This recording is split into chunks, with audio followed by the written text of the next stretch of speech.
Hello guys, आज की video में हम बात कर रहे हैं इनकम टैक्स के रिफंड के बारे में।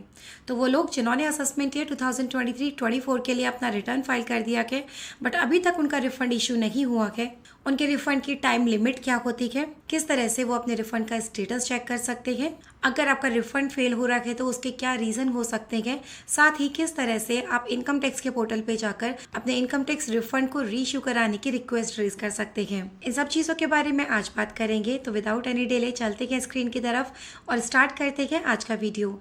इससे पहले अगर आपने इस चैनल को सब्सक्राइब नहीं किया है तो इस चैनल को सब्सक्राइब जरूर कर लीजिएगा। तो चलिए सबसे पहले चेक करते हैं कि आपको अपना रिफंड का स्टेटस कैसे चेक करना है इनकम टैक्स का। इसके लिए आपको जाना है इनकम टैक्स की ऑफिशियल वेबसाइट पे www.incometax.gov.in पर।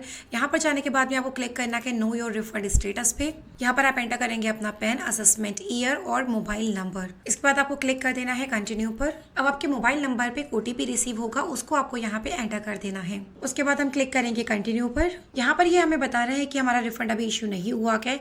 अब हमें जाकर चेक करना होगा कि हमारी ITR प्रोसेस हुई है या नहीं हुई है, क्योंकि कोई भी रिफंड तभी इशू होता है जब उसकी प्रोसेसिंग हो जाती है। तो चलिए एक बार लॉगिन कर लेते हैं और लॉगिन करने के बाद में देखते हैं कि हमारा रिटर्न प्रोसेस हुआ है या नहीं। यहाँ पर आप एंटर करेंगे अपनी यूजर ID और क्लिक करेंगे कंटिन्यू पर। एंटर करेंगे अपना पासवर्ड और अगेन क्लिक करेंगे कंटिन्यू पर। तो यहाँ अपने डैशबोर्ड पे आ चुके हैं। यहाँ पर आके ई फाइल पे जाना है, इनकम टैक्स रिटर्न पे जाना है और फिर आप क्लिक करेंगे व्यू फाइल रिटर्न्स पर। यहाँ पर आप देख पा रहे हैं कि जो रिटर्न फाइल हुई है फॉर द असेसमेंट ईयर 23-24 जुलाई को हुई है, ई वेरीफाई भी हो चुकी है।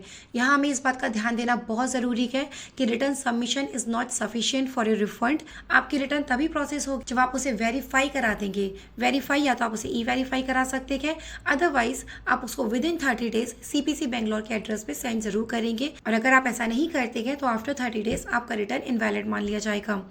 यहाँ पे ई वेरिफिकेशन हमने करा दिया है बट अभी तक रिटर्न प्रोसेस नहीं हुई है। वही अगर हम प्रीवियस ईयर की बात करते हैं, वहाँ पे 31 दिसंबर 2022 को रिटर्न फाइल हुआ था और सेम डे ही प्रोसेस भी हो चुका है। इसका मतलब गवर्नमेंट ने प्रोसेसिंग तो काफी फास्ट कर दी है, जहां पर विद इन 2 और 3 डेज और इवन सेम डे पर भी आपका रिटर्न प्रोसेस हो जाता है। चलिए अब बात करते हैं टाइम लिमिट की। गवर्नमेंट के पास में टाइम लिमिट क्या होती है आपका रिफंड इशू करने की। तो जनरली गवर्नमेंट के पास में टाइम होता है up to 9 months from the end of the assessment year. तो अगर हम बात करते हैं असेसमेंट ईयर 2023-24 की, तो गवर्नमेंट के पास में टाइम है अप टू 31 दिसंबर 2024। बट जनरली इतना टाइम लगता नहीं है। विद इन 1 मंथ और मैक्सिमम 2 मंथ आपके रिटर्न प्रोसेस होके आपका रिफंड इशू हो जाता है। देखिए प्रोसेस ऑफ रिफंड के बारे में, तो यहाँ पर सबसे पहले आपको ITR फाइल करना होता है। उसके बाद में आप उसे वेरीफाई कराते हैं। वेरिफिकेशन के बाद में इनकम टैक्स डिपार्टमेंट उसे प्रोसेस करता है और प्रोसेस करने के बाद में आपको इशू की जाती है intimation under section 143 subsection 1। Intimation 3 तरह की इशू होती है। अगर आपका रिफंड बन रहा है तो वो आपको रिफंड की इंटीमेशन इशू करेंगे। सपोज डिपार्टमेंट को लगता है कि आपको और टैक्स पे करना चाहिए था, तो वहाँ पर वो डिमांड की इंटीमेशन इशू करते हैं। और अगर डिपार्टमेंट आपकी फाइल करी हुई रिटर्न के साथ में अलाइन होता है तो वहाँ पे वो एक सिंपल एक्नॉलेजमेंट इशू कर देते हैं। इंटीमेशन जनरली आपको मेल पे रिसीव हो जाती है, बट उसे आप अपने ई पोर्टल से भी डाउनलोड कर सकते हैं। डाउनलोड करने के बाद आप इसे एक बार चेक करेंगे। यहाँ पर जो इंटीमेशन दिखाई दे रही है वो ग्रीन कलर की है। इसका मतलब है यहाँ पर आपका रिफंड डिटरमाइन हुआ है। अगर डिपार्टमेंट ने आपसे डिमांड करी होती तो वहाँ पर रेड कलर का इंटीमेशन इशू होता, और अगर एक नॉर्मल इंटीमेशन जहाँ पे ना तो रिफंड इशू हुआ है और ना ही डिमांड करी गई है, तो वहाँ पे आपको ब्लू कलर का इंटीमेशन इशू किया जाता है। अब अगर आपका रिफंड इशू हो चुका है तो यहाँ पर आपको अमाउंट ऑफ रिफंड के साथ में इसका रिफंड का सीक्वेंस नंबर भी शो होगा, जिसका मतलब है गवर्नमेंट ने आपका रिटर्न प्रोसेस भी कर दिया है और आपको रिफंड के अमाउंट इशू भी कर दिया है।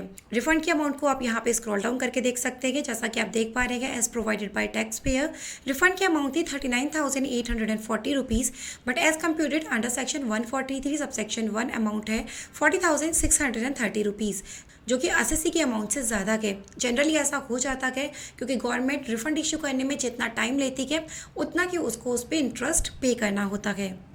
और अब जबकि आपका रिटर्न प्रोसेस भी हो चुका है, आपको इंटीमेशन भी रिसीव हो गई, लेकिन फिर भी आपको रिफंड की अमाउंट रिसीव नहीं हुई है, तो यहाँ पर आपको चेक करना है कि आपका बैंक अकाउंट प्री वैलिडेट हुआ है या नहीं हुआ है। तो इसके लिए आपको जाना है ई फाइल पे, इनकम टैक्स रिटर्न पे, और फिर आप जाएंगे व्यू फाइल रिटर्न्स पर। यहाँ पर जाकर आप अपने फॉर्म को डाउनलोड कर लेंगे। फिर आपको जाना है माई प्रोफाइल पर और क्लिक करना है माई बैंक अकाउंट पे। अब आपको यहाँ पे चेक कर लेना है कि जो भी बैंक अकाउंट आपने यहाँ पे दिया हुआ है वो वैलिडेटेड है या नहीं है। साथ ही नॉमिनेट फॉर रिफंड पर आपने चेक किया हुआ है, नहीं किया हुआ है। अगर आपने नहीं किया हुआ है तो आप इसको एक बार यहाँ पे चेक बॉक्स कर देंगे, जिससे आपके रिफंड को इशू होने में कोई भी प्रॉब्लम ना आए। अब अगर सपोज ऐसा होता है कि आपने जो ITR में अपना बैंक अकाउंट दिया है वो अलग है और यहाँ पर आपका कोई भी अकाउंट वैलिडेटेड नहीं है, तो यहाँ पर जाकर आप ऐड बैंक अकाउंट भी कर सकते हैं और साथ ही किसी भी एक बैंक अकाउंट को वैलिडेट कर सकते हैं एंड नॉमिनेशन फॉर रिफंड के लिए सेलेक्ट कर सकते हैं। सो दैट अगर आपने जो भी बैंक अकाउंट अपने ITR में दिया है वो वैलिडेटेड नहीं है या उसमें किसी रीजन से उसमें आपका रिफंड नहीं आ पाता है, तो आपके प्री वैलिडेटेड अकाउंट में ऑटोमेटिकली रिफंड री इशू हो जाएगा। अब सपोज करिए बिकॉज ऑफ एनी रीजन आपका रिफंड इशू नहीं हो पाता है, तो इस कंडीशन में आपको क्लिक करना है सर्विसेज पर। सर्विसेज पे जाने के बाद आप क्लिक करेंगे रिफंड री इशू के टैब पर। यहाँ पर जाकर आप क्रिएट कर सकते हैं रिफंड री इशू की रिक्वेस्ट।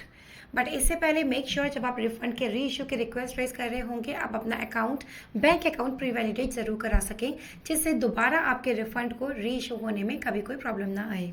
तो यहाँ पर हमने अपने रिटर्न का पूरा प्रोसेस तो एक बार अच्छे से समझ ही लिया है, साथ ही ये भी देख लिया है कि आपने रिफंड का स्टेटस किस तरह से चेक कर सकते हैं। सो आई होप रिफंड का प्रोसेस आपको बिल्कुल क्लियर हो चुका होगा। इसी टाइप की और वीडियोस के लिए इस चैनल को सब्सक्राइब जरूर करिएगा और अगर इस वीडियो से आपका वैल्यू एडिशन हुआ है तो इसको लाइक करना मत भूलिएगा। Thank you so much.